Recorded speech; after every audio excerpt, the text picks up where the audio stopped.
Assalamualaikum warahmatullahi wabarakatuh. Baiklah,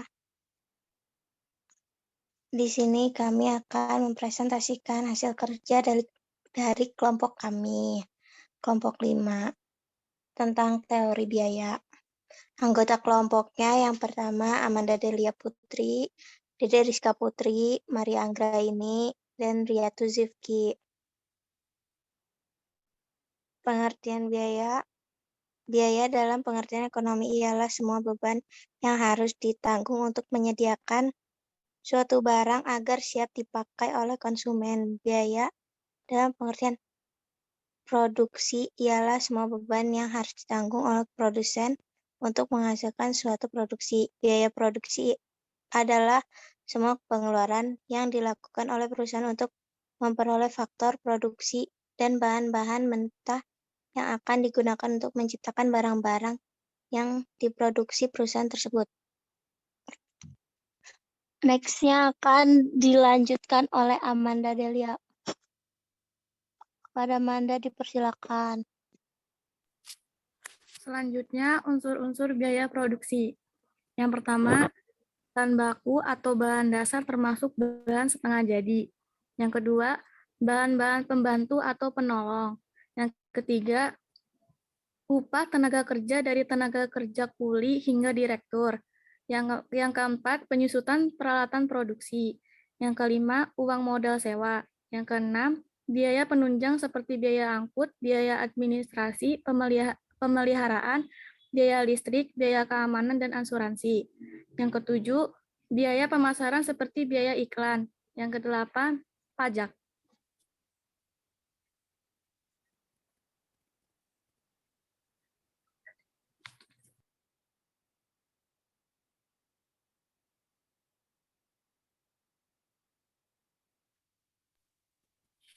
Jenis-jenis biaya.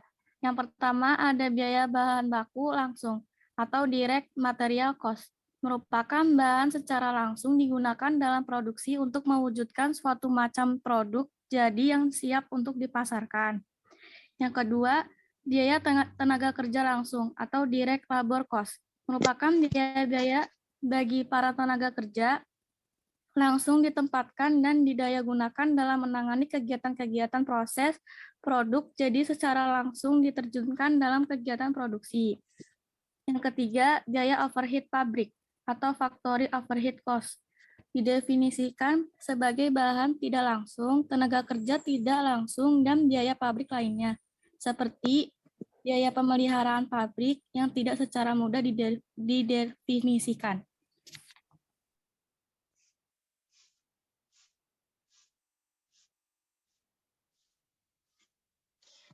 Selanjutnya dilanjutkan oleh Dede Rizka. Kepada Dede Rizka dipersilakan.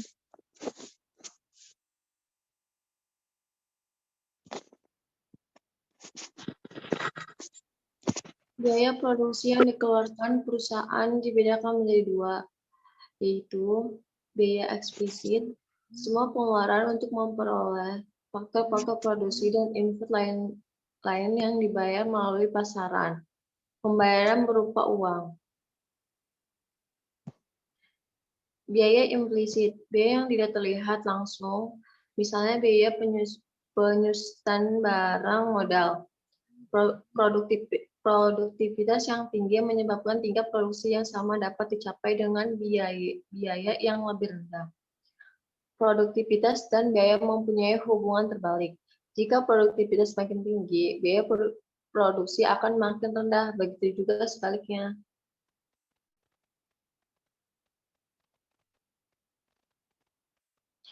Biaya jangka pendek, yaitu jangka waktu di mana perusahaan tidak dapat menambah faktor-faktor produksi yang digunakan dalam proses produksi.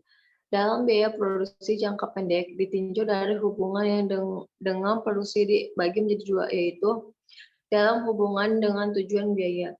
1. Biaya langsung direct cost. 2. Biaya tidak langsung indirect cost. Dalam hubungannya dengan perubahan volume kegiatan. 1. Biaya total cost atau TC. 2. Biaya tetap fixed cost atau VC. Ketiga, biaya variabel cost atau VC. Keempat, biaya total rata-rata average total cost atau ATC. Kelima, biaya tetap rata-rata average fixed cost atau AFC.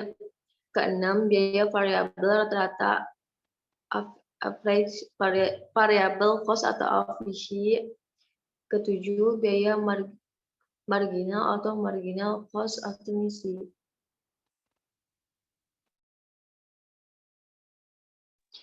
Biaya jangka panjang. Periode produksi jangka panjang yaitu periode produksi di mana produsen dapat mengubah faktor produksi tetap atau jangka waktu di mana semua faktor produksi dapat mengalami perubahan. Dalam periode produksi jangka panjang, perusahaan dapat mengubah faktor produksi, input tetap yang digunakan dalam proses produksi. Dalam jangka panjang tidak ada biaya tetap, semua jenis biaya yang dikeluarkan merupakan biaya perubahan variabel. Artinya perusahaan dapat menambah tenaga kerja, jumlah mesin, peralatan, dan luas bangunan.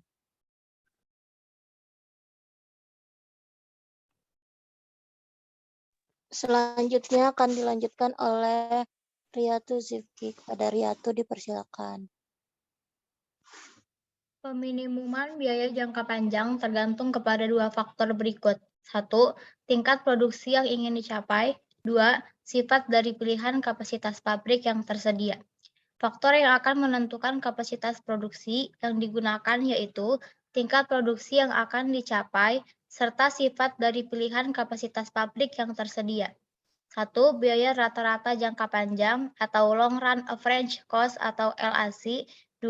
Biaya marginal jangka panjang atau long run marginal loss cost atau LMC. 3. Biaya marginal jangka panjang atau long run marginal cost atau LMC. Cara meminimalisir biaya. Yang pertama, biaya bahan. Usahakan agar penggunaan bahan baku seefisien mungkin. Langkah ini bisa Anda mulai dengan cara meminimalkan bahan yang terbuang. 2. Peralatan. Pembelian dan penggunaan peralatan harus sesuai prosedur agar peralatan tersebut memiliki usia panjang, usia pakai seperti yang telah direncanakan pada pemilik perusahaan. 3. Biaya operasional.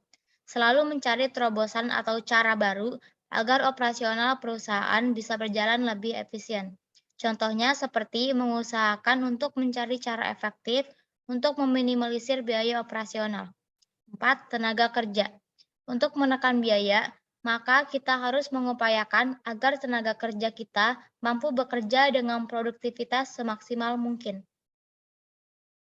Kesimpulannya adalah, perencanaan strategis memberikan dasar bagi perencanaan lanjutan perusahaan, kontribusi pemasaran bagi perencanaan strategis, dan keseluruhan rencana mendefinisikan peranan pemasaran dalam perusahaan. Walaupun perencanaan formal menawarkan berbagai macam keuntungan bagi perusahaan, tidak semua perusahaan menggunakannya dengan baik. Dalam perencanaan strategis, Departemen Fungsional Utama Pemasaran, Keuangan, Akuntansi, Pembelian, Operasi, Sistem Informasi, Sumber Daya Manusia, dan lain-lain harus bekerja sama untuk mencapai tujuan strategis. Pemasaran pemegang peranan kunci dalam perencanaan strategis perusahaan dengan menyediakan filosofi konsep pemasaran dan masukan mengenai peluang pasar yang menarik. Pemasar tidak dapat bekerja sendirian. Kesuksesan perusahaan bergantung pada bagaimana departemen dapat bekerja sama dengan baik untuk melayani pelanggan dengan baik. Manajer pemasaran harus memastikan bahwa dolar pemasaran mereka tidak terbuang percuma. Saat ini, pemasar menghadapi tekanan yang semakin besar untuk memperlihatkan bahwa mereka memberikan nilai tambah sejalan dengan biaya yang mereka keluarkan.